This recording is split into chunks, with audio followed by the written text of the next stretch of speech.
Reasoning के कुछ महत्वपूर्ण प्रश्नों को हल करेंगे। दोस्तों, ये प्रश्न गत वर्षों में परीक्षाओं में आए हुए प्रश्न हैं और इन प्रश्नों के माध्यम से आप अपनी परीक्षा की तैयारी बेहतर तरीके से कर सकते हो। तो आइए दोस्तों, शुरू करते हैं हम आज का पहला प्रश्न। दोस्तों, यहाँ पर क्वेश्चन नंबर 32 दिया हुआ है। यहाँ पर दोस्तों ऊपर कुछ संख्याएं लिखी हुई है 4, 3, 2 और नीचे दोस्तों कुछ संख्याएं लिखी हुई है 36, 2, 100, 7। फिर यहाँ पे मिसिंग संख्या है और फिर यहाँ पर 5 लिखा हुआ है। तो दोस्तों आप देख पा रहे हो यहाँ पर ऊपर भी कुछ संख्याएं लिखी हुई है 4, 3, 2 और नीचे भी कुछ संख्याएं लिखी हुई है। तो दोस्तों हमें इन संख्याओं में संबंध देखना है और इस मिसिंग संख्या के बारे में पता लगाना है। तो दोस्तों इस प्रश्न को हम बिल्कुल आसान तरीके से करेंगे। दोस्तों यहाँ पर इस सवाल का हल किस तरीके से होगा आप देख सकते हो। दोस्तों आप यहाँ पर इस भाग को चुनो, इस भाग को अलग करो और यहाँ पर इसको दूसरा भाग रखो और इसको तीसरा भाग। ठीक है दोस्तों, क्या आप समझ पाए? आपको यहाँ पर इस प्रश्न के पार्ट करने पड़ेंगे। इसको आपको पहला पार्ट मानना पड़ेगा, इसको दोस्तों दूसरा पार्ट, इसको तीसरा पार्ट। ठीक है दोस्तों, अब हम इस प्रश्न को हल करेंगे। दोस्तों आपको इन तीनों संख्याओं में 4, 2 और 36 में कुछ ऐसा संबंध ढूंढना होगा। फिर वही संबंध आपको इन तीनों संख्याओं में ढूंढना होगा। जब आपका जो पैटर्न इस पहले पार्ट में लग रहा है और वही पैटर्न अगर आपके दूसरे पार्ट में लग जाए तो फिर आप उस पैटर्न को यहाँ पर तीसरे भाग में लगा सकते हो। तो दोस्तों आइए हम देखते हैं कि किस तरीके से ये प्रश्न हल होगा। दोस्तों आप यहाँ पर देख पा रहे हो कि जो ये पहला पार्ट है हमारा, यहाँ पर 3 संख्याएं लिखी हुई है 4, 36 और 2 और इन तीनों संख्याओं में हमें संबंध देखना है कि किस तरीके से ये संख्याएं लिखी हुई है, इनका आपस में क्या संबंध है। तो दोस्तों आप यहाँ पर आसानी से देख पाओगे कि यहाँ पर लिखा हुआ है 4 और यहाँ पर लिखा हुआ है 2।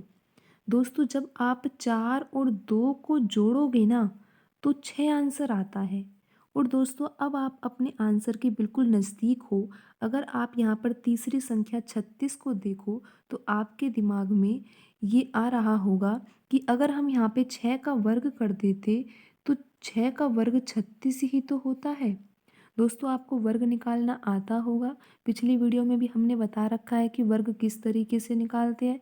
दोस्तों वर्ग निकालने के लिए आपको जैसे 6 का वर्ग निकालना है तो आपको 6 से 6 का ही गुणा करना होगा और जब आप 6 का गुणा 6 से करते हो तो दोस्तों 36 आता है और यही 6 का वर्ग होता है।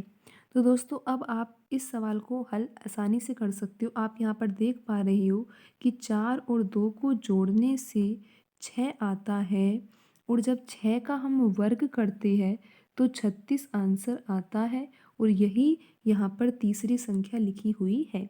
अब दोस्तों हम यही पैटर्न दूसरे पार्ट में लगा के देखते हैं। दोस्तों दूसरा पार्ट ये है और यहाँ पर आप देख सकते हो यहाँ पर भी 3 संख्याएं लिखी हुई है। दोस्तों यहाँ पर 3, 100 और 7 लिखा हुआ है और अब आपको आसानी से इन तीनों संख्याओं में संबंध दिखाई दे रहा होगा। दोस्तों आप यहाँ पे 3 और 7 को जब जोड़ोगे तो आपको पता है 3 और 7 को जोड़ने पे 10 आता है और दोस्तों आपको यहाँ पर 100 लाने के लिए क्या करना पड़ेगा, आपको 10 का वर्ग करना पड़ेगा और जब आप 10 का वर्ग करते हो तो दोस्तों आपको पता है 100 आंसर आता है और आपको यहाँ पर दिखाई दे रहा होगा 100। तो दोस्तों समझे हम किस तरीके से इन सवालों को हल करते हैं। यहाँ पर दो संख्याओं को जोड़ रहे हैं, यहाँ पर इन दोनों संख्याओं को जोड़ा और जोड़ने के बाद हमने उस जो संख्या हमें प्राप्त हुई हमने उस संख्या का वर्ग किया। यहाँ पर दोस्तों 4 और 2 को जोड़ने पर हमें 6 प्राप्त हुआ और 6 का वर्ग करने पर हमारा उत्तर 36 आया और यहाँ पर दोस्तों 3 और 7 को जब हमने जोड़ा तो 10 आया और 10 का वर्ग करने पर हमें 100 प्राप्त हो रहा है। तो दोस्तों अब आप मिसिंग संख्या को तो बिल्कुल आसानी से निकाल सकते हो। तीसरा पार्ट है दोस्तों हमारा ये वाला और यहाँ पर भी यही करना है, आपको 2 और 5 को जोड़ना है। जब दोस्तों आप 2 और 5 को जोड़ते हो तो आपको पता है 7 आएगा, पर दोस्तों 7 हमारा आंसर नहीं है। हमारा आंसर क्या होगा दोस्तों?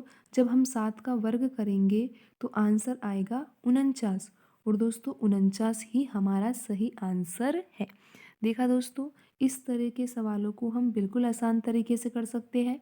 हमने यहाँ पर क्या किया, 4 और 2 को जोड़ा, 4 और 2 को जोड़ने पर हमारा आंसर 6 आया, और 6 का वर्ग 36 होता है। और उसी पैटर्न को हमने यहाँ पर लगाया है मिसिंग नंबर प्राप्त करने के लिए। 2 और 5 को जब हम जोड़ रहे हैं दोस्तों, तो हमारा आंसर 7 आ रहा है, पर हमारा आंसर सही क्या होगा? जब हम 7 का वर्ग कर देंगे। 7 का वर्ग क्या होता है दोस्तों? 49। और आप यहाँ पर देख सकते हो जो ऑप्शन बी लिखा हुआ है उसमें 49 ही लिखा हुआ है।